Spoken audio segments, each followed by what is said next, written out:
Hello everyone, thank you for joining me here on this particular training, which is Addiction Treatment Marketing for CEOs. So obviously myself and my team go into a lot of different treatment centers. There is a strong desire to understand marketing for executives, for leaders in the program, for CEOs, and sometimes they feel like they know a little bit, but often they know just enough to be dangerous. What this training is going to do is it's going to give you the overview that you need. So obviously in a short 45-minute hour training here, there's no way you're going to become an expert. I mean, when we hire people on, we hire people with backgrounds in marketing. Often they have marketing and communications degrees, and we still have to put them through a rigorous 80-hour training over 2 weeks just to get them up to speed. On top of that, then there's regular training that my team goes through on a weekly basis, just to stay up to date with trends, to learn new things, to engage with colleagues and learn the different strategies that we're using on different accounts. So marketing is an entire skill set, just like becoming a lawyer, right? You wouldn't go and say, okay, this person over here, you seem good at stuff, let's hire you to be a lawyer, right? And you can make all our legal documents and represent us in court. Same thing with marketing or any other profession. You're just not going to know this stuff, and that's okay. The point of this training is, as a CEO, you need to be focused on the larger vision. You need to be focused on the strategy of your program. And so you can't get bogged down in the details of marketing. You have to trust your team to do that. You have to hire vendors to do that. You have to hire really good marketing directors or people that have experience in this realm. But what you do need to know is how it works in general. You have to get a basic understanding of it. You have to know which metrics you need to track, and you have to understand what the trends are that are affecting the addiction treatment industry in particular. So one of the things that I often see with CEOs and executives in the addiction treatment space is they think that marketing is somehow admissions. And that's probably the farthest thing from the truth. As you'll see as we dive into it, marketing is very complex. There's a very big difference between SEO and AdWords versus Facebook or radio or your business development community outreach. These are different strategies that need to integrate in complex ways, and they are tracked slightly differently as well. So a lot of people don't even understand the differences. They're like, I need SEO. Okay, let's find someone to do that. Or I think I need to run a radio campaign. How do we do that, right? We're going to dive into what's valuable about different strategies and why you should be using them or integrating them. We'll talk about budgets and allocations and how much you should be allocating for a certain number of admissions. And at the end of the day, hopefully you'll come away with a really firm understanding so that when your marketing team comes to you or your marketing agency comes to you, you know what they're talking about. And on top of that, you can actually judge to determine if they do know what they're talking about and are getting the results that you need. So this overview is from that high level to give you the insights that you need to run a better. So what we'll cover today, we're going to talk about the current marketing landscape for addiction treatment. Obviously, it's changed a lot, and it always has changed a lot, right, every couple of years. The types of effective marketing that are happening right now. I mean, we run about $2.5 million of spend in a given month that we're overseeing, and we have a very strong finger on the pulse of the industry in terms of what's working, what's not working. We have about $100 billion, or actually over $100 billion of marketing data over the past several years that we can use across channels, across levels of care, geographies. So we have a lot of data in terms of what has worked. We have a lot of data in terms of what's working. And so we're going to talk about what effective marketing is overall, as well as from a more granular perspective. Budget and staffing allocation. This is often a challenge for providers. We see a wide range, but oftentimes it's all in on something. And so you do want to double down on what's working for your particular program. But as we've seen with some providers, what you should never do is fire your SEO team, for example, because SEO is working right now and you don't think you need more of it. Or firing your business development team because SEO is working really well, and so why bother paying for a business development team if you have a digital marketing campaign that's delivering admissions for you? That's absolutely the wrong way to think about marketing. You need multiple throttles, and there's a very strong synergistic effect when you bring marketing campaigns together and have a consistency of message across multiple channels. So I never ever want to turn off a particular marketing channel. I might want to pull back on the spend or put a little less effort into it, but I'm never going to shut it down completely, because then that kills me if AdWords, for example, decides to stop working one day. Then I'm completely screwed. And you don't want to ever be in that situation because most of these channels are borrowed. We see Facebook accounts shut down all the time for inappropriate marketing, or just because Facebook is random and they're really bad at analyzing accounts with their bots. Google, same thing. We've had accounts just stop working. Google can't figure it out. Reps can't figure it out. We can't figure it out. And suddenly you're without a channel. So you don't want that happening to your business. There needs to be diversification, just like from an investment standpoint. You have to have diversification into other areas, other channels that are going to allow your business to thrive and grow in a variety of market conditions. Because the reality is that the market's always changing, customers are always changing, and we can't have faith that what worked in the past is going to work today. And in fact, it's often the opposite. And the programs that we have worked with or that will reach out to us that close down are almost always trying to do the things that worked for them before, and they're not adapting to what's working now. So we see whining and complaining, and it used to be this way, and this used to be helpful, or I don't understand why Google and LegitScript are doing this to me. I mean, you just deal with it, right? Here's the reality. Here's what we need to do to drive your business forward. So we'll talk a lot about that. Tracking, obviously very essential to effective marketing campaigns. And we're also going to talk about qualitative analysis. So tracking is quantitative, and you can go so far with that, but there's also a qualitative component that a large number of even marketing professionals forget about, just because often the executive, the C-suite, is so focused on the tracking component because it makes sense to them, right? The numbers make sense. I can look at numbers, I can say, okay, here's our conversion rates, here's our calls, here's our number of admissions, this makes sense to me. What you can't put on a data sheet or a spreadsheet is the qualitative analysis of how a long-term play might work out for your business. So we'll talk a little bit about that as well. And then what are strategies for growth that are working right now? This is obviously one of the biggest challenges. Most providers across the country are still struggling with admissions, and that's a fact, whether they're big or whether they're small. There are certain things that help growth. There are certain things that turn around growth, and we'll get into what some of those are. So the easiest way, I always do that whether I'm training staff or working with an upper executive that needs a firmer understanding of what marketing is, think about 10 people in a room. It is the easiest way to think about marketing at any given time. And let's say we have 10 people in a room. So this picture actually has 11 if you count them. How many of those people need addiction treatment right now? If you walk in, if your business development rep walks into that room, what percentage of those people is going to need treatment? 1, maybe 2, right? At the most, especially right now. So 1 or 2 people possibly in this room could be your potential customers today. That's it. It doesn't matter how much money you spend. It doesn't matter how good your business development rep is. It doesn't matter how good your marketing is outside of this. You only got 1 to 2 potential customers in this room. And that's all that you're going to get in this specific time frame.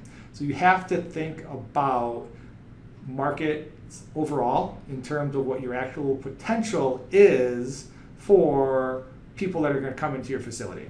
And so traditionally, addiction treatment providers have marketed nationally because there was a bigger pool of potential people, right? If I'm only going to get 1 or 2 people in a room of 10, well, actually then I want to reach 100,000 or 1 million or 100 million people so that I have that opportunity to connect with the people that are likely to use their services. And in the past, you had enough margin and enough money to spend on marketing that you could do that. That's not a reality anymore, as we all know. There's no way that you can spend enough money to reach 100 million people and still be open because it's going to cost you way too much. Just like a local plumber is never going to market nationally. Addiction treatment provider should never be going past, usually we say about 130-mile radius from the facility for residential style treatment and about 30 miles from the facility for anything that's more of an outpatient style. That tends to give you a more realistic perspective. And then you have to think about these things like competition. So let's say that your business development rep walks into that room, and then 2 other business development reps walk into that room from other facilities. Well, now you've got competition, right? So now your number of potential admissions has probably shrunk.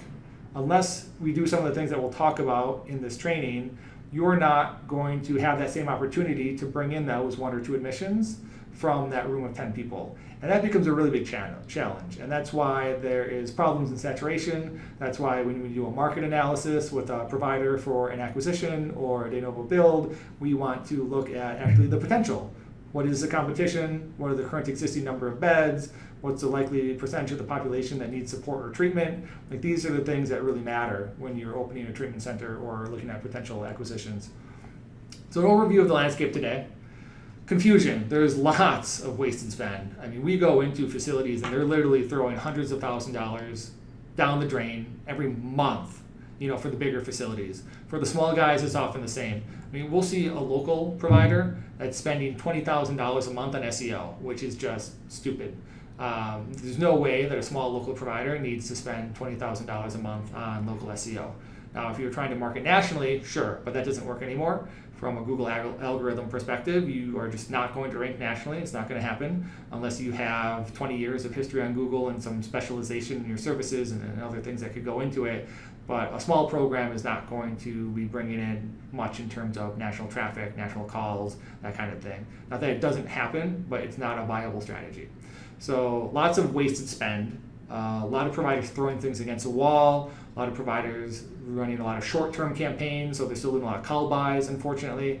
Call buys are they are one of the worst forms of marketing to be running for your center, because you're completely dependent and you have no long tail advantage. You're not building up brand, you're not building up reputation, you're not building up your own data sets.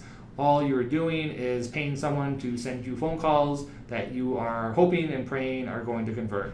It's a horrible strategy. It's super expensive, right? Those lead gen aggregators are upcharging you, 100% at least, and then maybe they're selling the same volume to other people at the same time. There's all these problems that go into it. So you're never going to have a sustainable business if you're relying on other people's marketing. You have to be doing your own, which means that you need to understand what's effective today, or you need to be working with an agency that understands what's effective today. Smaller reimbursements mean smaller budget. If I'm moving in network in particular, my margins are much, much smaller than they were just a couple of years ago. So now I don't have $1 million a month to spend on marketing, even though I'm a 60-bed facility. Right now, if I'm a 60-bed facility, I'm lucky to be spending $100,000 a month. Right? So big change, smaller reimbursement, smaller budget. It changes our targeting, it changes our geographic locations that we're operating in, and it changes how effective we have to be with our spend. Before, there was tons of waste. I mean, just tons and tons of waste. Most programs were paying $15,000 in admin off of their AdWords campaigns, easy, for years. And no one was tracking, and nobody really cared, because it was just so profitable in the past, but now it's not. So that confusion in terms of wasted spend is no longer something that can be casually ignored. Localization is a big trend that's happening in the Google algorithm. We see it with AdWords campaigns, we see it with business development. There is a much greater ability to be effective by localizing your campaigns, because there's a synergistic effect. So if I have a business development rep in our city and I have Facebook campaigns running, I have billboards, I have SEO and AdWords going on all at the same time, there is a synergy of people seeing us again and again and again in different venues and different places, and they begin to know us, they begin to maybe engage us, and ideally they start to trust us a little bit because they see us around all the time. Maybe it affords them an opportunity when your business development rep walks in the door, they're already familiar with your program and they're willing to open up and talk to you because they know who you are, or at least they've heard of you. So localization is extremely important these days. Lack of differentiation is still a major problem within the addiction treatment field in general. Everyone's offering the same exact service as everyone else, and that doesn't work in a saturated or a more mature market. So in the past it did, right? There was few enough treatment centers that you could open up shop, hang a shingle, and there were enough people searching for addiction treatment that also were not sophisticated in their searches that would find you. Nowadays it's not the case. You have to stand out from the crowd. That's very, very hard to do. So you have to look at how is your program different from every other program out there, and then from a marketing perspective, how do you get people to understand that? Because everyone tells us that their staff are the best, and that's fantastic, but I can't advertise your staff are the best. Like, no one's going to believe that. There are certain strategies that you have to employ to make sure that people actually understand what your differentiators are, and hopefully your messaging is a lot different than the other 4 centers that also say that their staff are the best. Because that's not going to be super sustainable for you. Increased competition, everyone knows. There's 14 to 16,000 treatment centers in the U.S. Even now, even with all the closures, we just helped 2 programs open up. We've had 3 programs in the past 2 weeks that have called us that are looking to open new facilities. So there are a lot of people still opening facilities. There are a lot of existing facilities. That competition is not going away. So admission mix and budget allocations, let's just do this high-level overview so we kind of have a framework about where we're going. Your business development and your alumni need to account for 70% of your admissions into the facility. So this is really critically important because business development and alumni are both some of the most cost-effective or cheapest admissions that you are going to get at the end of the day. So you want 70% of your admissions coming from that, and addiction treatment, healthcare in general, is a very person-driven type of business model, and so you need people that are willing to build trust, and that happens best happens face-to-face, is what I would say. Much easier than relying on a digital campaign. So this is where you want most of your admissions coming from. It's cheaper, it's easier, it builds trust faster, all these other factors that are going to a standard healthcare marketing model. Search-driven, which is really search engine optimization, SEO, and AdWords, and we'll talk about that, what that means in a little bit here.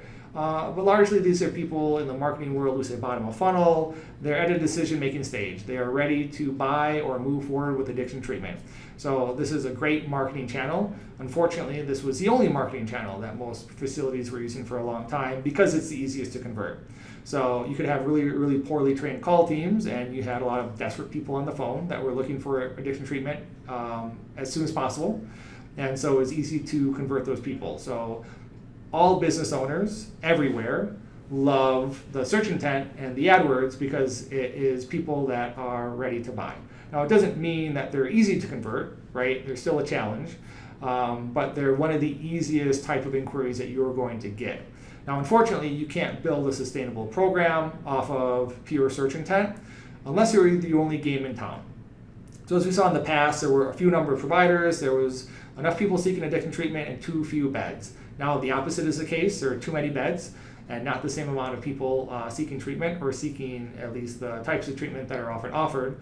We see this a lot with MAT clinics as well. So an MAT clinic will hang up a shingle and open up a shop, often in a more of a suburb or like a rural area. Well, they're the only provider in that area, so they'll automatically start ranking for SEO. And they'll automatically be flooded with patients seeking that style of treatment. Well, then a couple other centers come in. Then you get your clean slates, and you get your community medical services, and then you get a couple small providers that decide to open up shop. And so you have 6 MAT clinics in the same area. Well, now it's not working anymore. Now the SEO, you're not at the top automatically by doing nothing. You have competition in terms of outreach into the community, in terms of name recognition and familiarity, in terms of location, who's closer. So all of that eventually does not create a sustainable marketing channel for saturated areas or areas with strong competition. It's one channel, but it can't be most of what you're doing. Customer journey and nurturing, this is your Facebook, your TV, your sponsorships, your PR. This really needs to be at least 20% of your budget. 20% of your admissions want to somehow connect to this. Now, you're not going to be able to directly track this. This is a mistake a lot of people make. We'll talk about it later. You can't directly track your radio, your TV, your Facebook. You can try, and you will get some calls off of tracked phone numbers and things like that. But that's not how these channels really operate. They are more assisting channels. So 20% of your admissions, you'll see that come through what we refer to as admissions lift.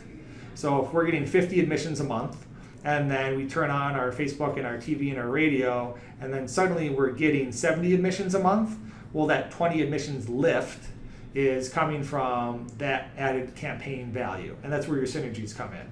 So the mistake a lot of programs make is that they're trying to directly track. They want to say, okay, well, did they call from the Facebook number? Did they call from that radio campaign number?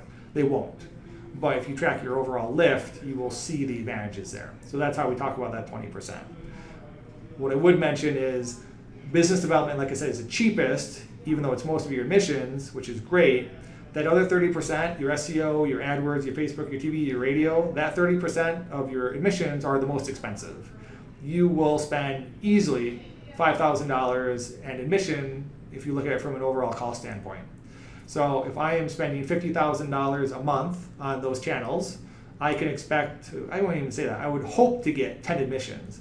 Now, we'll get admissions in at those kind of numbers. We can sometimes get admissions in as low as 2,500. We've done it for extensive periods of time, up to 6-month windows in different situations. However, that is not the norm off of pure digital plays. You're often looking at $8,000 admission costs, $10,000 admission costs. So those kind of admission costs have to be brought down, and that's why you want to work with experts, because the difference between a $5,000 cost per admission and the difference for a $10,000 is twice as much, right? Other things to think about in that area are when you're combining those campaigns, you'll see your cost per admission drop over time. So the first 3 months, you're going to have a much higher cost per admission versus marketing spend than you will 6 months down the road, because that synergistic effect starts to kick in. You start to build up long tail growth, long tail reputation, especially through your display style advertising. Your AdWords, for example, will not give you long tail advantages most of the time, but your Facebook, your TV, your radios, your PR, that will. So it's a very strong advantage to running those campaigns longer, because they will become more effective, on top of the fact that you should be optimizing those campaigns and making them better based off the data, et cetera, et cetera. I always like to throw in that call center quality and follow-up is extremely important. If your call center can't convert at 5% or above in terms of total call volume coming in, and that's total call volume, so I'm talking even non-treatment related calls if you run the numbers that way. If you talk about qualified calls, yes, you should have a much higher conversion rate. But usually it's just easier to measure, to look at my total call volume for the month, what percent of those convert into admissions. Most programs are at 1% or less. That's the reality. They're quite bad. So when CEOs are looking at the numbers, they're often fixated on the marketing budget and the number of admissions. And that's just way too generic, way too general. It doesn't make any sense. So you have to understand what are the other components of marketing. Now, defining marketing, this is something that a lot of people don't understand. I always ask people when I'm looking to hire them. I ask people when we're working with programs, what do you think marketing is? Most of them will tell me it's admissions, it's sales, it's bringing awareness, it's driving engagement. Now, marketing has a role in all of those things, but that's not what marketing is. That's not the core of the function. Marketing, at its core, is building trust at scale in a way that drives the desired action. Go back to our 10 people in the room. We've got 10 people in the room. I walk into that room, and 2 of those people need addiction treatment. Are the people that need addiction treatment just going to go with my business development rep because he walked in the room and said that they offer that service? No, right? Maybe if it was free, then they might say, well, I'll give it a try, because there's an inverse relationship between the cost of something and how much trust is needed to be built with it, and we'll come back to this. But you're coming to that room and saying, okay, you have a $10,000 deductible, so I have amazing addiction treatment services, I would love to help you, I just need $10,000. People are not going to come with you. They've just met you, they don't know who you are, they don't trust you, right? This is the key of marketing, is how do I build trust when we're running Facebook campaigns, when we're writing email content, when we're writing blogs, when we're writing AdWords and landing pages. I'm constantly asking my team, how is this building trust with our potential audience? Because that's all that matters. If you can't build trust with someone, people have to know, like, and trust you. And if they don't trust you, they're not going to call. If they don't trust you, they're not going to admit. Even when you look at your call center reps, what are they doing? They should be building trust with that person. Because if they don't build trust with that person is going to want to go somewhere else, because I don't believe that you're going to deliver the quality of care or the level of service that I need for my particular situation. So marketing is always about building trust and doing it so it's scalable, right? Word of mouth is not a scalable marketing technique.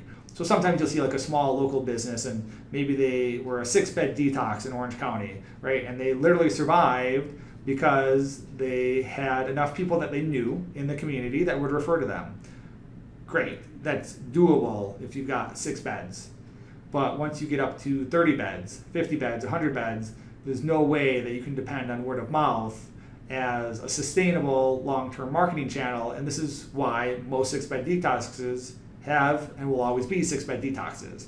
You don't see people growing to 10 beds, 12 beds, 50 beds. It doesn't happen because you can't scale often the techniques that they're using. They're very reliant on word of mouth, they're very reliant on referrals, and so it's not scalable. So I always like to include that in my definition. Once we've got this broad understanding down, it comes down to audience. This is where you have to start. So I've got my 10 people in my room. right?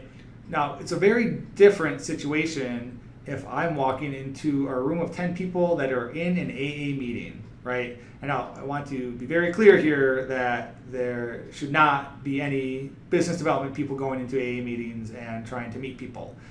It's a horrible practice that has happened, unfortunately, and should never be happening. I just want to bring up this example to kind of get the concept across. But I want to make very clear that I'm in no way advocating that anyone should ever do this.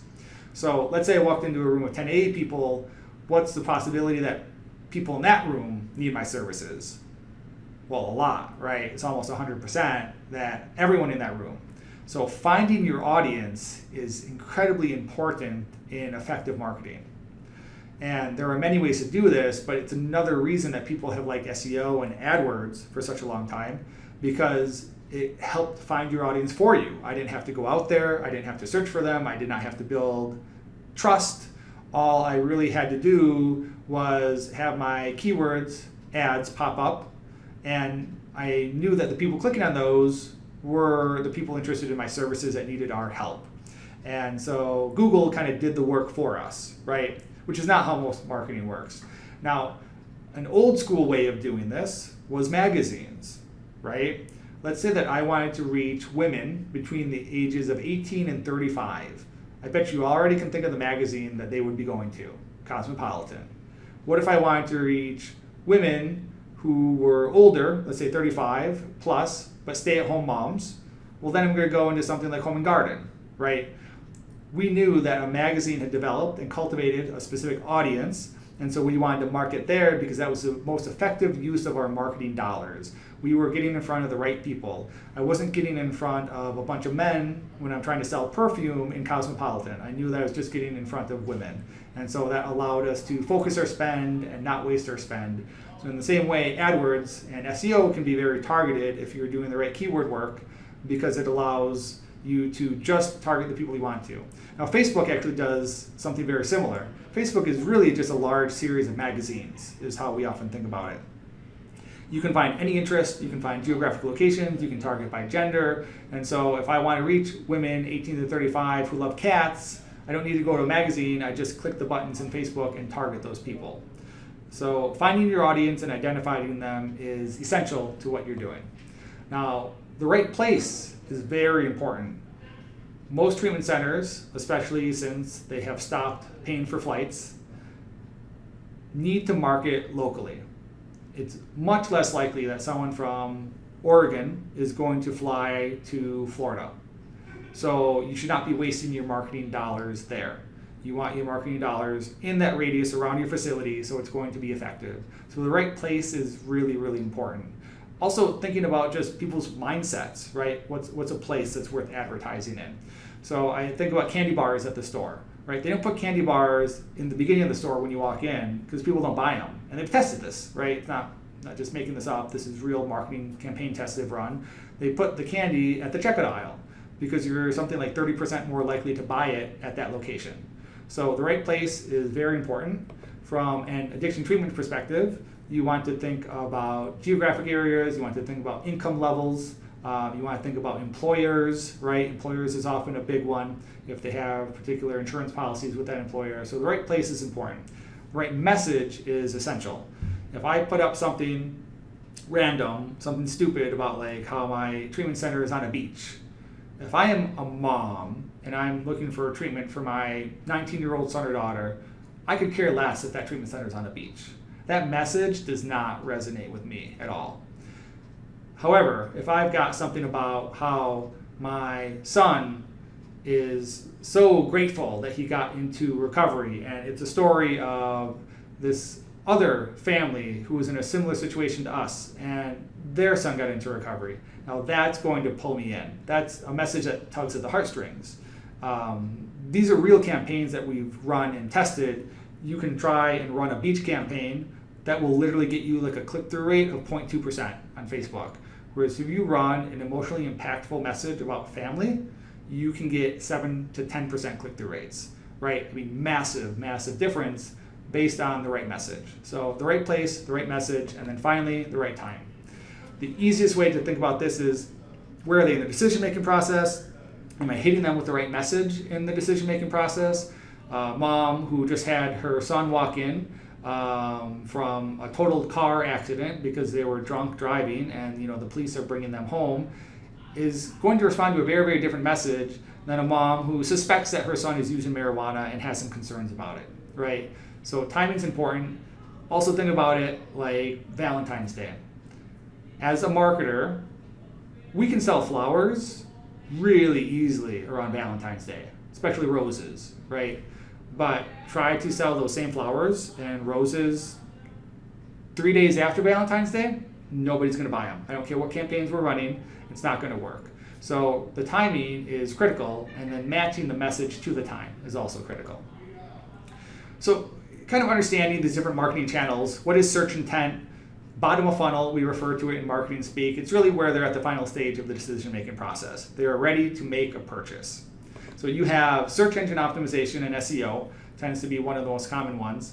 And so for search engine optimization and SEO, we're trying to find people that are looking for addiction treatment near me, or heroin treatment near me, or cures for alcoholism, right? They're searching for all these different terms that are very high intent, very bottom of funnel.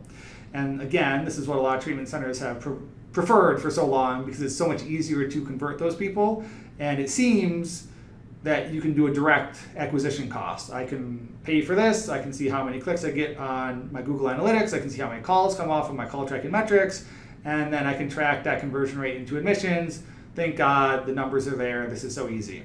So that's why executives tend to love these platforms. But it has to be one part of the marketing spend, right? So Google search is important, but making sure that you are targeting the right keywords and the right searches.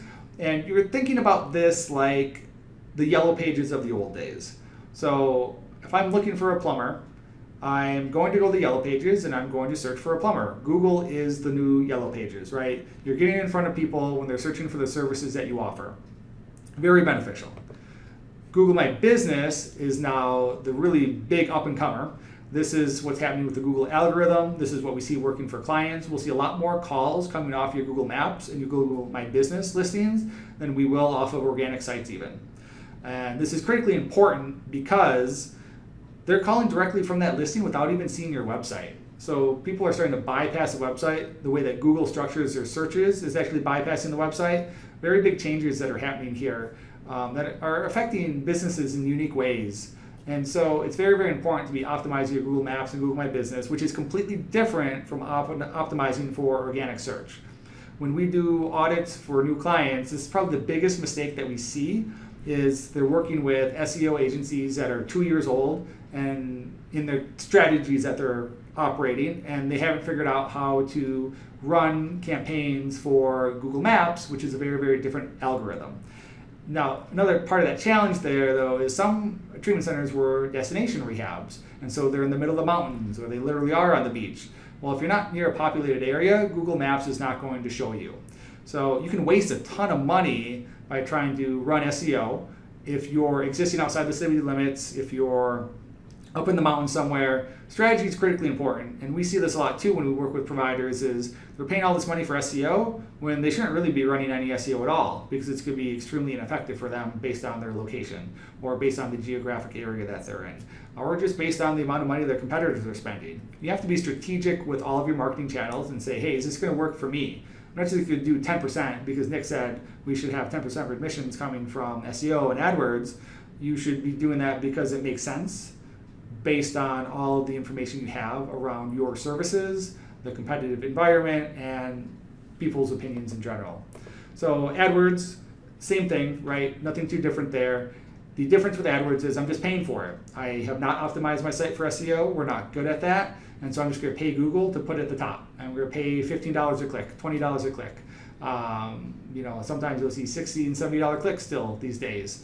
And it's just a different way to run SEO, basically, or search intent-based marketing. So how do you track this? As you can see here, we've got, this is actually an actual provider of ours over in the Albuquerque area. And we just pulled up some of the search terms that they're appearing for. You can see there's not a lot of impressions here. Now, that means that there's not a lot of searches. That's the problem. It's not that they're not showing up in those impressions. It's that that's the total volume of searches in a given month. So I've only got 119 people searching for alcohol detox in Albuquerque in a given month in this area. That means that there's maybe not a huge potential for SEO for us because there just aren't that many people searching for it.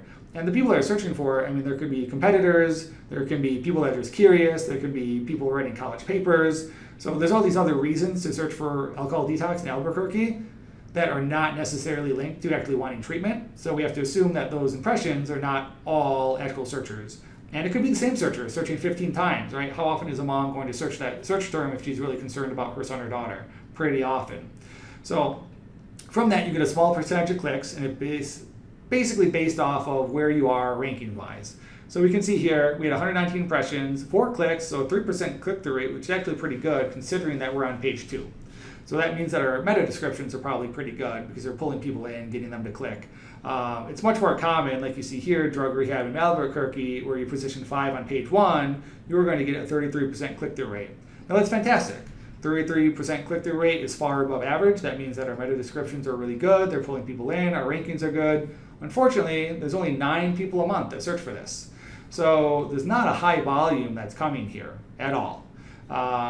So you have to take all these things into consideration when you're looking at your tracking, and you have to understand all of what it means, right? So impressions is basically somewhat how many people are searching, then I've got what percentage of people are clicking, and then what percent of those clicks are really coming from your meta descriptions, how engaging the headlines are, and then your ranking will often determine the CTR as well. So if you see people in the top 3 positions, they're often going to have 30 to 60% click-through rates.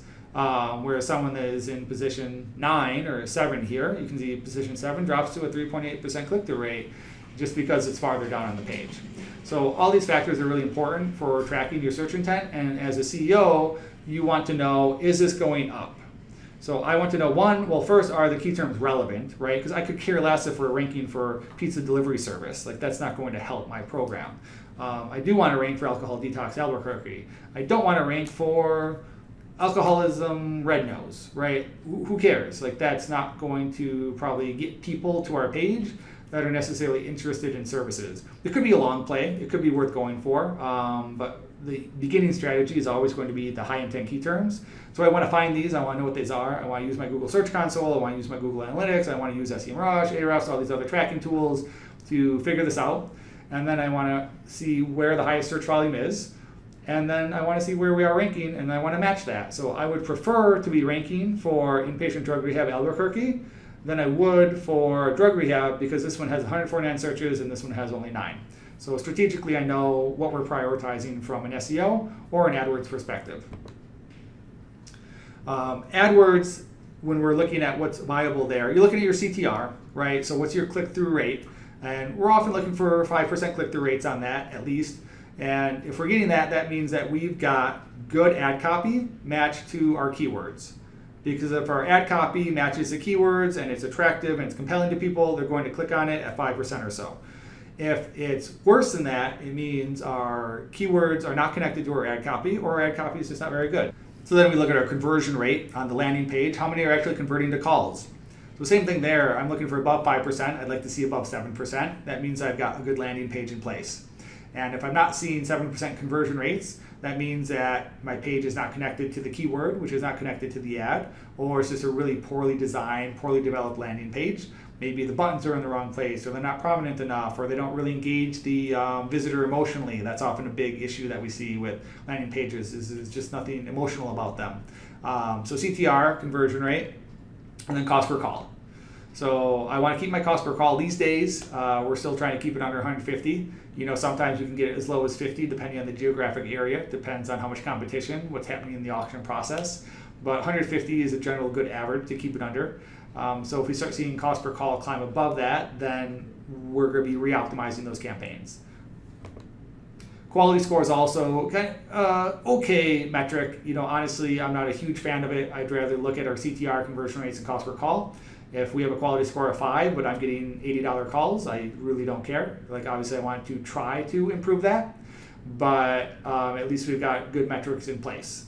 You know, if I'm seeing that the quality score is low and we also have high cost per calls, well, that's very different. I definitely need to improve the quality score. So a quality score is okay to look at, but it's not as important as some of the harder conversion metrics.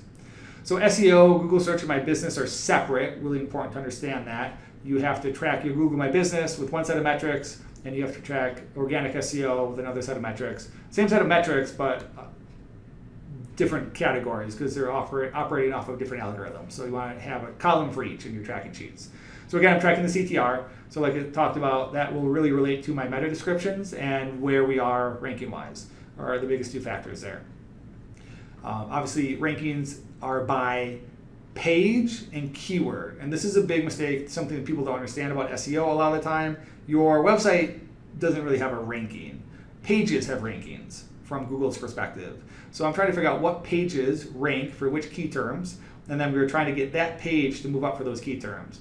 And it becomes problematic if you have multiple pages ranking for the same key terms. Like that's a problem because they're probably cannibalizing each other from an SEO standpoint.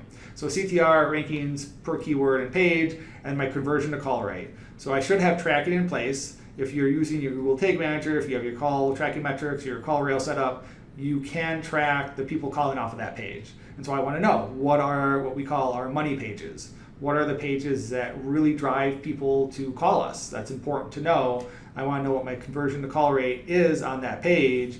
And you might see something like 7% would be pretty good off of an AdWords campaign going to a particular landing page.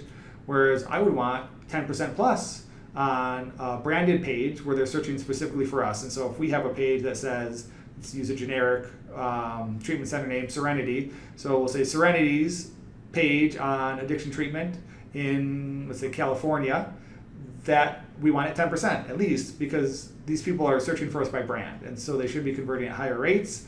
If we're not seeing a higher conversion on a branded page when they search for brand plus high intent key term, then we know that that page isn't very good.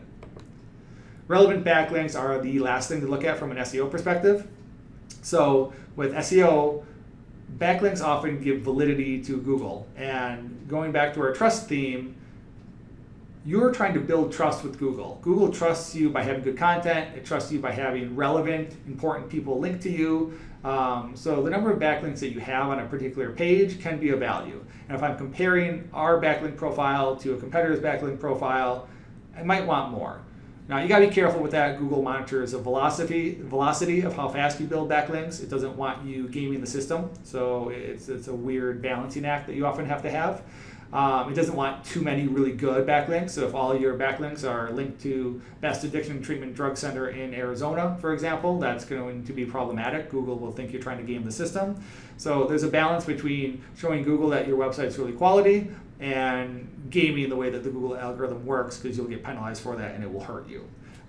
So lots of things go strategically into backlinks. As a CEO, as an executive, you just want to understand, are we increasing the number of backlinks that we have, and do we trust our agency or do we trust our team to know that they're doing it at a pace that's reasonable?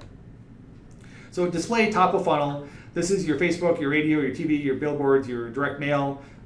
There's a cute little billboard that we just did it for a client a couple weeks ago. These campaigns are not going to drive calls. And this is the biggest mistake that a lot of programs make. And what I mean by that is not going to drive direct calls. They will drive calls and they will drive admissions, but they're going to drive it in conjunction with other platforms. Now, you need to think about yourself. When you see ads on Facebook, do you stop what you're doing and go buy those things? Especially if it's something where you would have to actually leave, where you couldn't buy it at the point of a click. If you see a billboard, how often do you just pull your car to the side of the road and make a call? Or pull your car off to the side of the road and go to the nearest grocery store to buy whatever that thing is? It's quite rare for anyone to make these actions. And so what happens with these kind of campaigns is they support things like your search traffic. And so I see a billboard. When I do stop and get home, I'm going to realize that maybe I do need to look up some addiction treatment services. I will Google search it, and I will end up calling you from your Google tracking number. So you'll never really know that I saw the billboard because I'm not going to mention that. I'm just going to call from Google. And so it's very important to look at it from a call lift standpoint in terms of your tracking metrics, which we'll jump into in a second here. So with Facebook, we want to get granular. You have lots of data. It's just like AdWords. It's fantastic, right? So I look at something like a CTR all rate, and I want to see if that's above 7%. I'd like to get it above 10%. If I see that, I know I've got a really engaging ad. the image is good, the headline is good, the initial copy is good. All these things are compelling people to click on the ad. So I know that that component is solid. Now the next thing I want to look at is my click-through rate of the actual link. Are they not just clicking on the ad, but actually clicking the link so that they go and view the content that I want them to view? And that, for a top-of-funnel campaign in addiction treatment, should be above 5%. Now, most organizations have a hard time getting above 1% because they're not very good at Facebook, they're not very good at content development and messaging, but 5% is kind of the baseline that I set for our team. And from there, I'll understand that I've got a good CTA in place and I've got compelling content that really motivated them to move to the next stage in this process. Then I want to look at my conversions and say, okay, well, how many of them are actually converting to a call? That's super helpful for me. I might set up a conversion as an online form fill. That's super helpful to me. All these things are going to help me determine the effectiveness of our Facebook campaigns. We also want to look at engagement, right? Who's engaging with it from likes and sharing and comments. That's not going to be a bottom line kind of revenue driving metric, but it's useful to know. It helps us understand if the content's good. And then our video through rates, how good are those? Now at the end of the day, these are just initial metrics. I really want to look at our total web traffic lift. That's what's going to be really important to me. Are we getting 10,000 more hits a month because of all this traffic campaigns that we're running? That's important. More importantly though, is that traffic leading to a call lift? Because if I'm driving a lot of irrelevant traffic, then people are not in the right decision-making place, our content's not good enough, our audience targeting isn't good enough, I'm not seeing a call lift off of it. I want a call lift. And so I want to see a 10% gain in the number of calls we're getting after we've initiated these campaigns for several weeks. I want to see increased traffic and increased call volume over time. If I'm running campaigns month 1, I'm going to get less call lift than 3 months in. So important to be tracking those metrics. Referral lift is also important. We've seen actually referrals increase by anywhere from 10% to 30% with different clients coming from the business development team when you run campaigns on Facebook, radio, TV, billboards, direct mail. The business development team is supported because there's more trust in the community overall. People are familiar with you. It's easier to get the foot in the door. These campaigns remind people. The business development rep might only visit a provider once every 3 weeks. And so they may completely forget about you, except that they just heard their radio ad on the way to work that day, or they saw your Facebook campaign when they were browsing their cell phone at home. These things allow your business development team to be supported, and that's why campaigns have to be integrated. It's really important. So obviously, you're looking at all those different lifts, and that's really important. Now, the next thing that we want to look at is business development. And we've got a very cute picture there of Mr. Zach Sinister, and I put him on here because 1, everyone loves Zach, right? But 2, he's extremely good at the relationship building piece of business development.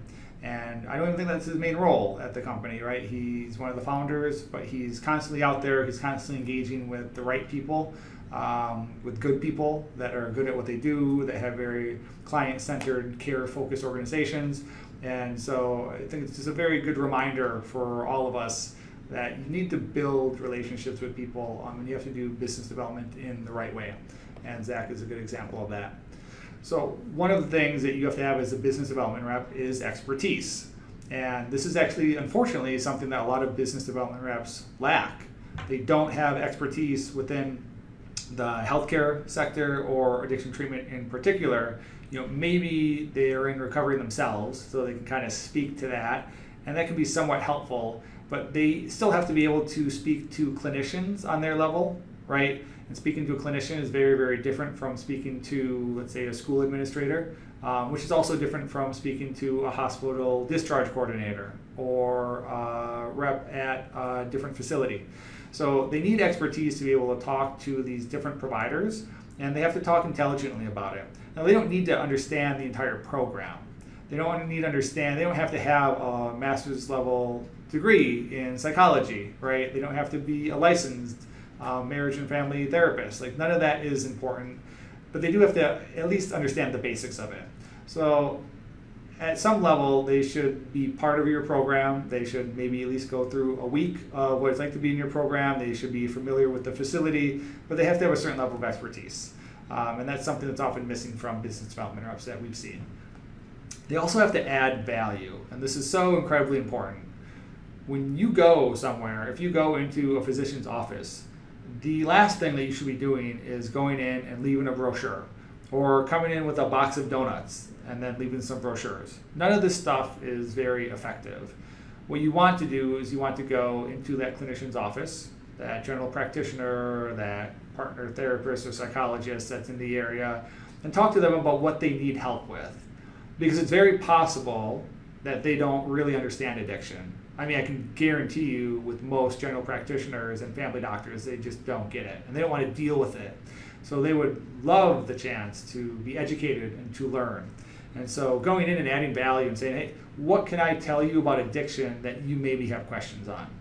Or can I connect you with our clinician? Can I bring him or her next time? Or can you come visit the facility and talk to them and get some of your questions answered? Going a step above and beyond that, maybe they come and give a presentation, right? Most physicians group practices are owned by hospitals these days, and there's many in one office.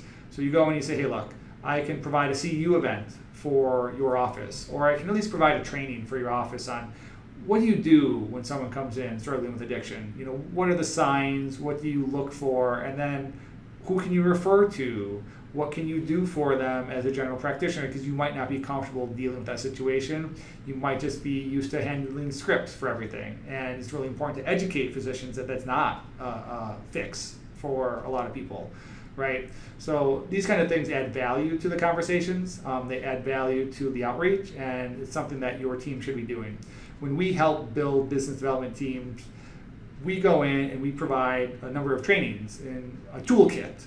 And that toolkit is for different members of the community to learn, right? We might do something on alcoholism in the workplace for nurses, which is really, really important. Or we'll do something on suicide prevention in schools and how it relates to addiction and drug use.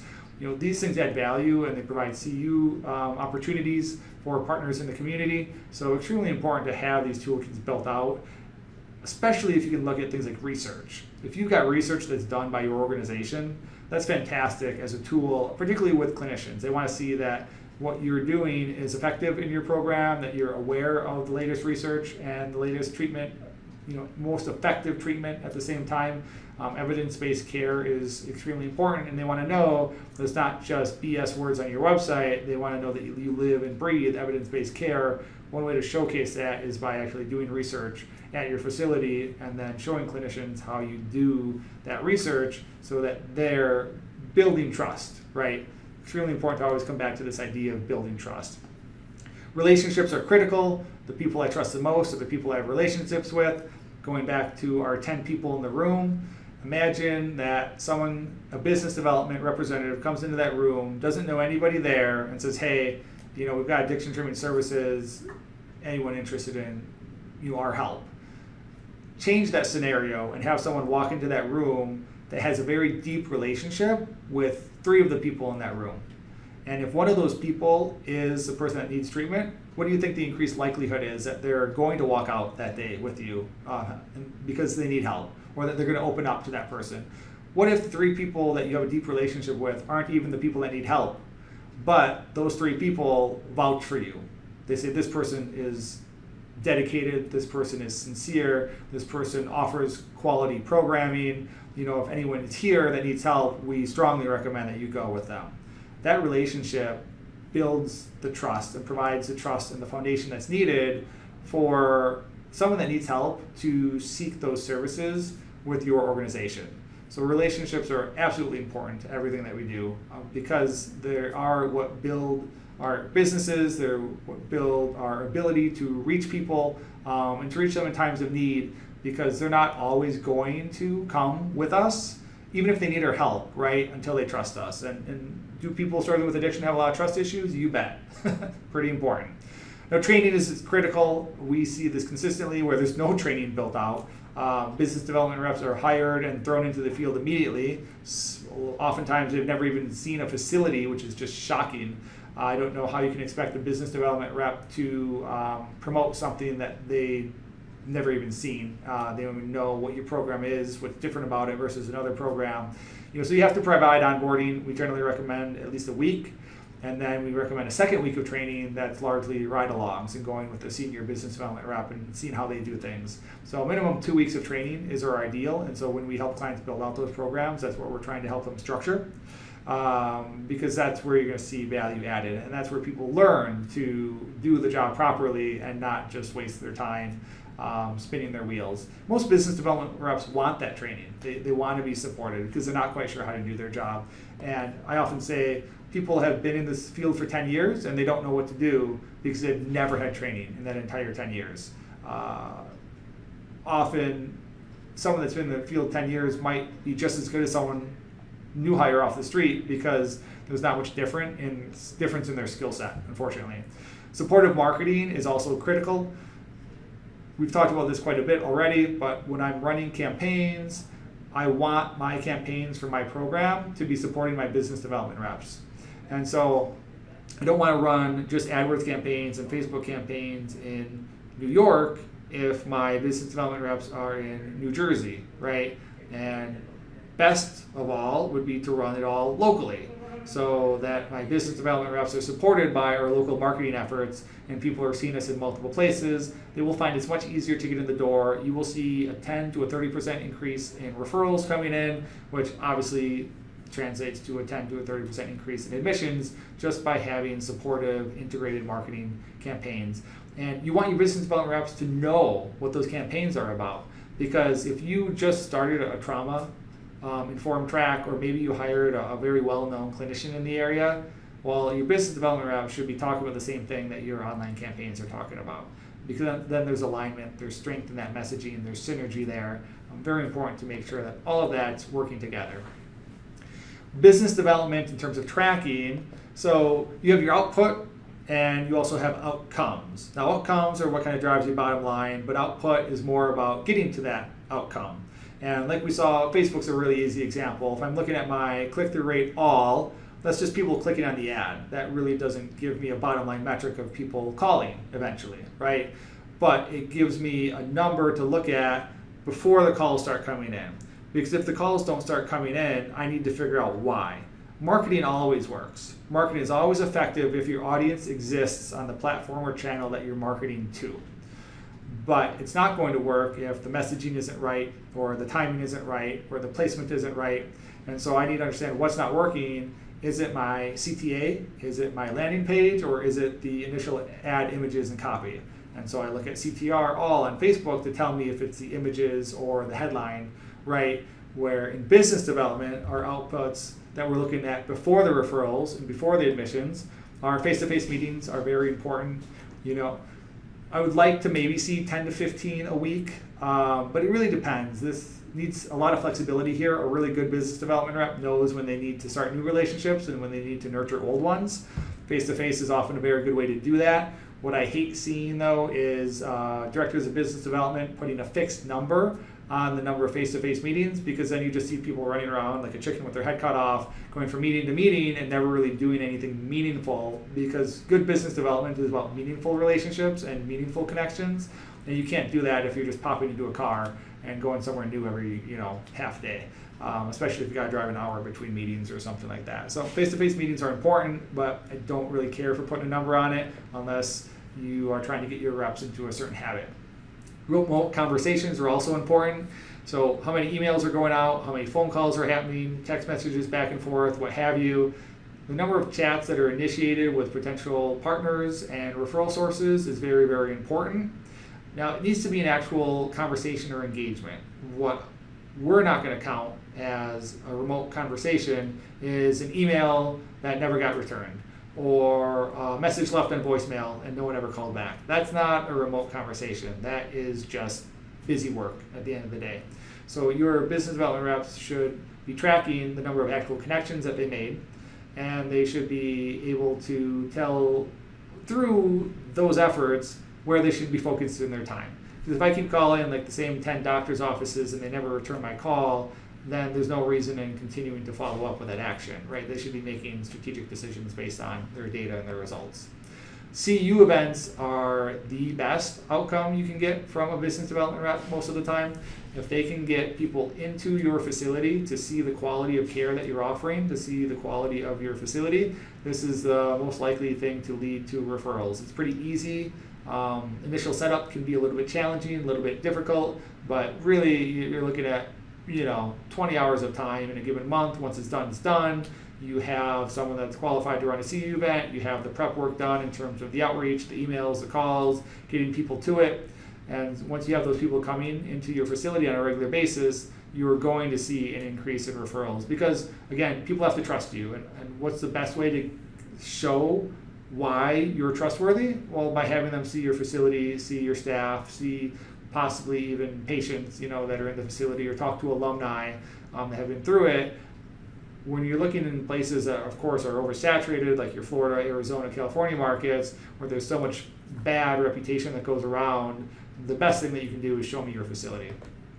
So outcomes, these are obviously your more important ones. We want number of referrals total, right? So qualified versus non is also important to track. I want to know, is my rep talking to the right people, or are they just constantly talking in places that maybe there's people that need help, but they're not people that we can help? Well, that doesn't really help us if we can't help those people, right? So we want qualified referrals, but obviously you're always going to get a number of non-qualified, just like you get a lot of non-qualified phone calls. It's just part of the way that it works, unless you're able to take Medicaid or have extensive scholarship programs, that kind of thing.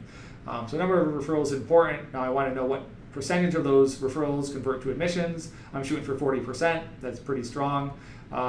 If my referrals from particular business development reps convert at that rate, then they're probably talking to the right people. They're doing a good job of connecting them to the admissions team for the handoff, or the clinical team for the handoff. So very, very important to be tracking that number.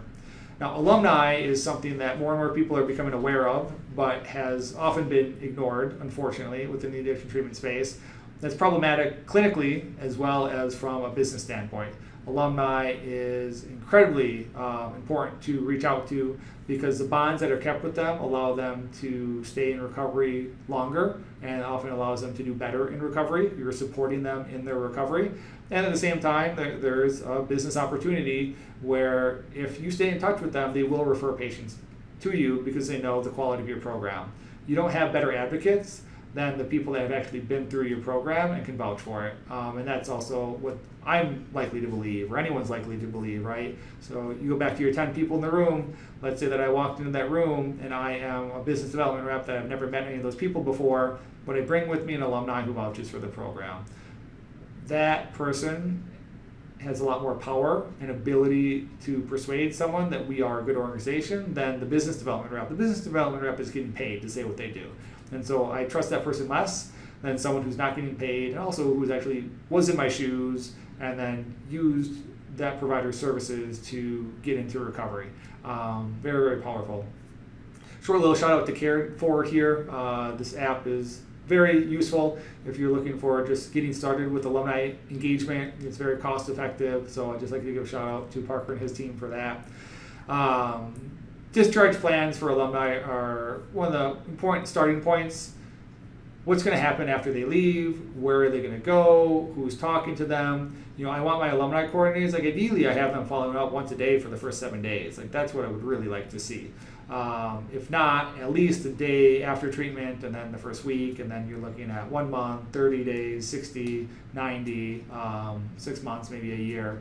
Different providers do it differently. We recommend the more touch points, the better, especially in the early stages, because most people are most likely to relapse or struggle again with addiction within the first week and within the first 3 months, right? And so the more touch points you can have with them, the more you can help them stay on track with their discharge plans, the better it's going to be. And then over time, once you kind of start hitting that 3-month mark, then you can actually have people maybe ask them if they know anyone else. Because that first 3 months, they're really focused on their own recovery. You don't really want to be asking for referrals or testimonials or things like that. But past that 3-month mark, then you can, talk to them and say, hey, I'm so glad things are going well. If there's anyone else that needs our help, then feel free to push in touch. We'll see what we can do for them. So important to have that alumni engagement component there.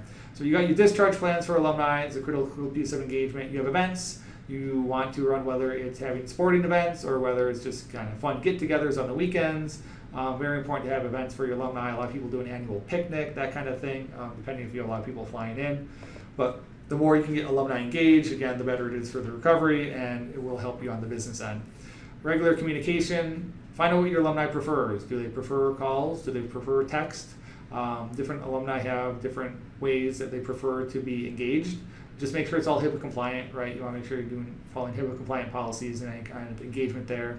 But the newsletters are a very good way to stay in touch with people. What I like to say with the newsletters is you should always have something to say, always have something to share. A lot of newsletters just go out because they're supposed to go out once a month, and so some content's thrown together and it's shot out there, and I hate them because I just want to delete them from my email box because it's so boring, which is how most people feel about them. So when you send a newsletter, make sure there's valuable content in there that the alumni community actually wants to engage with. Facebook groups are also a good way to engage your alumni community.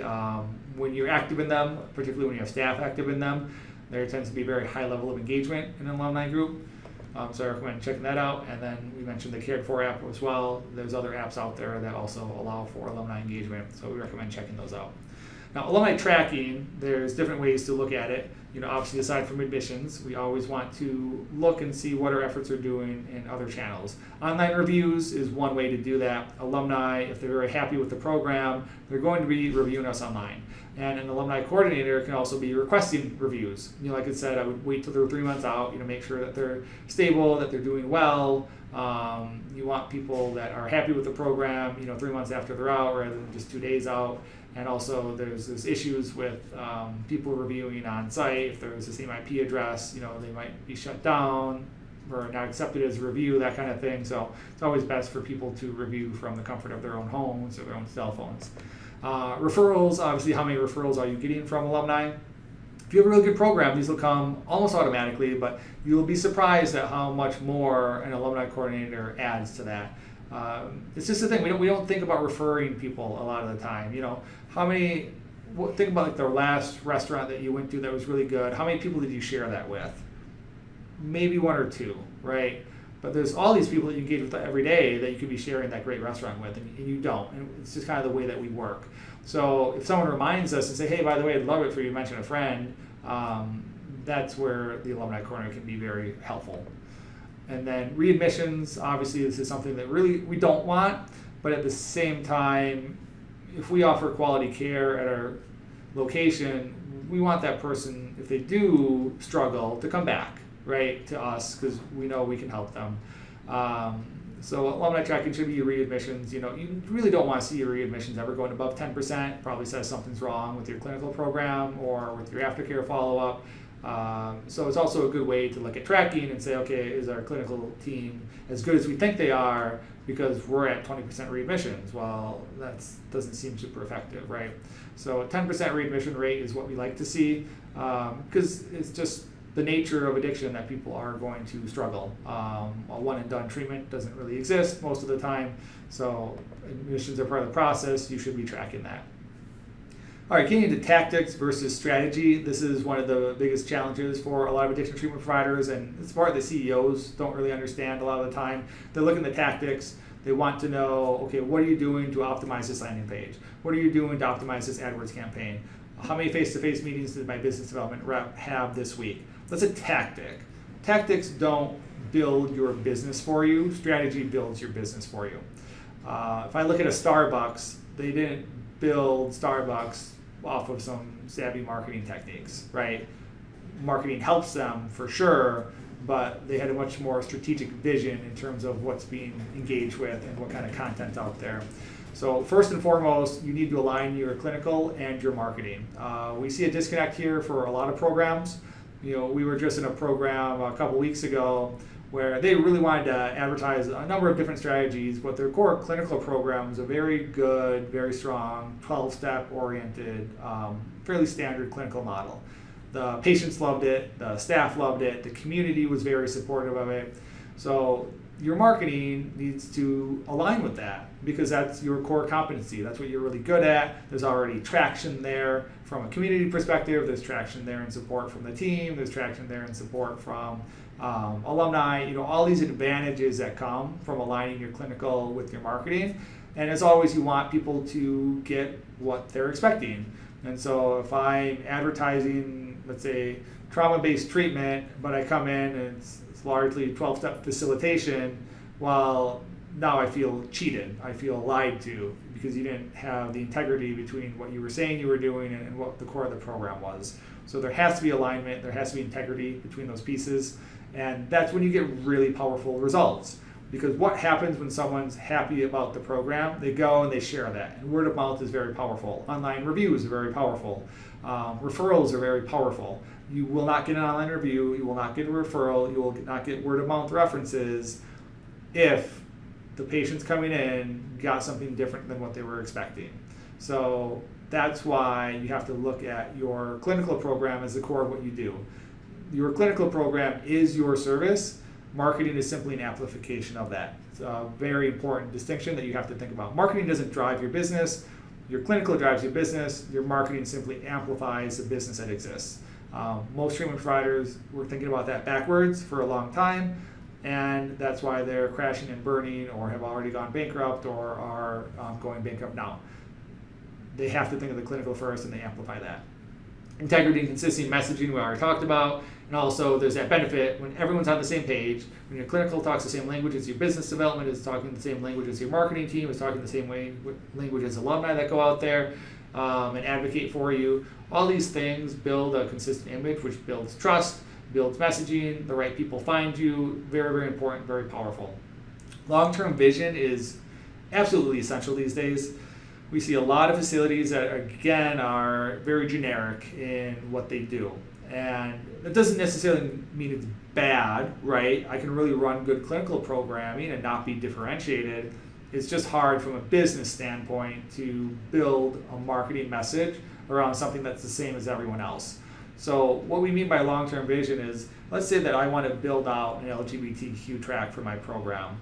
Well, that's going to take a lot of time, a lot of effort, and going back to our first point, it has to be aligned with clinical. So if I don't have an LGBT track that's really good, well, I shouldn't be marketing that. So what I would have to do is say, okay, in our area where we are, there are a lot of people that are coming from the LGBT community, and they also seem to be fairly affluent, which helps from an insurance standpoint. And there seems to be a very strong need in the community. In fact, against the average populace, LGBTQ tends to have a 10% higher rate of addiction. So there's all these reasons that these people need more help. We can help them, and we can also, from a business standpoint, it will be more beneficial for us to focus in this area than be a generalist. So now I have to create this clinical program. I have to build marketing campaigns around it, and I have to build up trust with that community. Or am I going to deliver on what I say I am? Or do you just bait and switch me? And we market an LGBTQ track, and when I go, I find out that's like a 1 hour pullout a week. There is no special track. I've just been hoodwinked. I'm not going to build long-term growth that way. I'm actually going to shoot myself in the foot. So long-term investment there, long-term play with a lot of potential. That takes guts. It's very hard for CEOs to do and think that long-term sometimes, but that's the right approach if you really want to stand out in today's crowded marketplace. Reputation is everything, everything. You will not survive if you don't build a good reputation for your program in the community, with other providers, with other referral partners and community partners. The reputation is what drives your business at the end of the day. It's really the only thing that is your business. I mean, if you talk to Warren Buffett, right, that's almost the only thing that he says to any of the businesses that he buys or looks at working with is, don't do anything that you wouldn't want to see on the front page of the newspaper. Very simple, but it's how he runs his business investment strategy. It's who he works with, and they are the most successful companies are the ones that have a good reputation. Marketing amplifies that reputation and brings synergy to it. We've talked about it a lot already, don't need to cover it again. Putting all those pieces together, but the amplification of who you are is what drives real success. Mm-hmm. And the right people find us that way. Like, let's say I have an LGBTQ track. Well, great, I want those people to be reaching out to us and finding us because we amplify what we're really, really good at the core of who we are and what we do. Whereas I don't want first responders reaching out to us thinking that we're offering a specialized program for them if we're not, right? I don't want to amplify the wrong message. And so marketing amplifies who you are. It doesn't create who you are, right? It should never go the other way. Your marketing should be talking about who you are as an organization and what you do best. And that's very, very important to understand. So business user integration, this doesn't happen much. You definitely want to look at it, but is your clinical team talking to your marketers so that they understand it, right? Does your business development team talk to them, outreach team, the call center reps? Do they know what happens clinically? Because they are speaking to that. Again, they don't have to be experts. They don't need, a master's level degree, they don't need a license, but they do need to understand what your core competencies are. And that's often a leadership issue, communicating that, understanding what the clinical team's good at, communicating that to the rest of the staff so the rest of the staff communicates that to the world. Supporting your outreach reps, we talked a lot about that. Make sure your marketing is in conjunction with them. Not that there's these disparate channels where AdWords is over here and clinical staff is over here and outreach reps over here. Like that just doesn't work. Call center collaboration as well. If we are launching a new campaign for LGBTQ because we built out this wonderful clinical program, well, my call team should know that and should know that on Monday we're launching these campaigns, so please expect to be talking with people from this community, and here are some specific questions they may have, or here are specific issues that often come up in these conversations that you want to be able to address. That kind of alignment is very powerful, right? Because it, again, builds trust, because everyone seems to know what they're talking about. They're specialized towards my particular concerns, my particular problems. It's very important. Emails as well, looking at the emails that are going out, are they aligned across these different units? And especially when we're thinking about outreach reps, do the outreach reps have a special email that goes out to all the clinicians versus a different one that maybe goes out to all the employers versus a different one that maybe goes out to all their hospital contacts? It's very useful to differentiate. Now there's a time question there, right? Do I have time to differentiate that much? If you do, it's highly recommended. If not, then you do what you can. Reviews and reputation, always. What kind of reviews are your clinical staff getting from patients in the program after they leave the program? What reviews do your outreach reps get from people they talk to in the community? What kind of reputation exists among these different people? So reviews and reputation are really the ultimate measuring stick for a quality program. All right, so we'll talk about brand. If you've watched any of my other trainings, I always cover this topic because people really have a hard time with it. They think it's amorphous, they think it's fuzzy or fluffy, but brand is just reputation. So we've covered that reputation has to be the core. That's what builds a good program. Really easy terms, think about Starbucks, think about McDonald's. These are brands with very, very powerful reputations. Whether you like McDonald's or not, you know exactly what they offer. You know that you can go in, you can get fairly cheap, decent food very fast. That's what I expect from McDonald's every single time. That's what they deliver most of the time, right? And so I'm willing to go in and work with that company or buy from that company because I know who they are, what they do, what their strengths are, and why I'm going there. I'm not going to go to McDonald's because I expect a really nice sit-down meal. That's not their reputation. And so because I don't expect that, it's not a problem if they don't deliver that. However, if I go to McDonald's and I have to wait 15 minutes for my food, you bet I'm going to be pissed because my expectation was to get fast food, right? So reputation, brand is about delivering on the promise of your organization, the qualities of your products or service. In addiction treatment, I'm looking for quality care, right? That's all I want. And if your brand is speaking to that, is that being delivered? That's what your reputation will represent for you. You look at these logos on the screen, you have Ford and you have Psych. Ford, I'm looking for a new car, and I'm going to have to pay $20,000 to $30,000 for that car. Now, am I just going to go and buy any random car? Am I going to go to Psych, who I've never heard of, and let's say some dealer markets to me, right? Look at you 10 people in a room again. Look at those 10 people in the room, they all want cars. So you just found a really good group of people that are all looking to buy cars together. Who in that room is going to buy a Psych? I don't care how much money you spend on ads. I don't care if you put those ads in front of them on the day that they decide they want to buy. I don't care if you run those ads for 3 days and lock them in that room and just have them watch these Psych ads. They're not going to buy that car because they're not going to trust that $20,000 to $30,000 of their money is worth it on a car they've never heard of. Whereas a Ford, people are going to be willing to spend that kind of money because the brand has been around for a long time. They're sure that it will be people servicing it. They're sure that it won't break down for certain periods of time. They're sure that there's a certain level of quality in the construction. All these different pieces that people have doesn't even necessarily mean it's true every single time, but they know overall Ford has delivered a certain quality product at a certain price, and we have no idea about psych. So I'm not going to pay that much money. Addiction treatment now is expensive. So back in the day when it was free, because insurance covered it with low deductibles, people were very less likely to be discerning, unfortunately. And so that's why a lot of really crappy treatment providers were able to spring up and take advantage of that, because people are not requiring so much trust be built for something that's free. If you're asking me to spend $10,000 as deductible, you can bet that I'm going to go with a Ford and not a psych. You can bet that I'm going to go with a Hazelton and not with Joe Schmo's treatment center across the street. So reputation is incredibly important. It drives real business, and the best businesses are the ones that have reputation. Your McDonald's, your Starbucks, your Fords, name any category out there. If you have a reputation, you have a good business. Because you can't get a good business without a good reputation. People are not going to buy from you. There's going to be no word of mouth. There's going to be no referrals. You can't grow without that reputation. So iterate this and just really emphasize it. Branding is everything, but branding is not words on a page. It is who you are. It's that amplification of who you are so that people understand that. Tracking do's and don'ts. Want to get into this a little bit because this does get mixed up quite a bit. What does tracking tell you? So we've used some examples with Facebook. We've used some examples with business development. You can get pretty granular with this stuff. What you don't want to do as a CEO and say, here's my marketing spend on this channel and here's my admissions from this channel. That's the absolutely wrong way to do it, because there's so much in between that you need to figure out what's not going to work.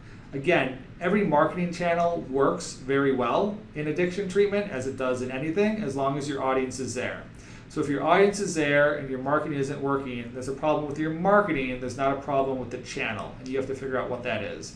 So I like this example. I tend to use this in a couple of my presentations just because it's a really simple, really clear way of looking at it. These were campaigns that we ran for an online behavioral health.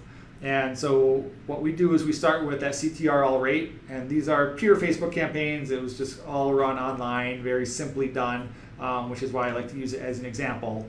So our CTRL rates were good, right? We're looking at 10% above CTRL rate, so we know our images are good, we know our headlines are good. Then we're looking at our click-through rates. And for these particular kinds of campaigns, the 1% click-through rate is good. We're getting 2 to 3% click-through rates. That's fantastic. So we know that our CTAs and our body copy is good, right? So I know these things are on track. Then we're looking at our registrations and our percent of registrations, and we're getting an average of a 16% registration on page. If I can get 7% registrations on page, that's pretty good. I want above 10%. We're getting 16% here. So my landing page, my website is good. It's working, right? People are registering for what we want. Now we can see, are they attending? This will tell us things like, how fast are they watching the training videos that we're sending out there? Do we need to send more follow-up emails? Do we need to maybe put a delay on it because they're looking at these things on work? One thing that we did with these particular campaigns is we only sent them to people on Wi-Fi because it was very long content that was being delivered. We wanted them to be at home or sitting down. And so if they're on Wi-Fi, they're likely to be in one of those places where they can spend 45 minutes and watch something. So these metrics tell us very specific information about what's working, what's not. So we know that our images and headlines are good. We know our body copy is good. We know our landing page is good because our metrics are on track. And then we're looking at the watch rates and how many people are completely watching the content. And that also tells us if the content's good.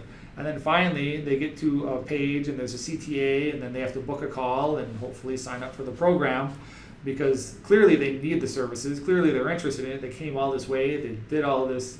All these actions that were required from them, and they finally got on the phone. And so we knew eventually that each one of those pieces worked.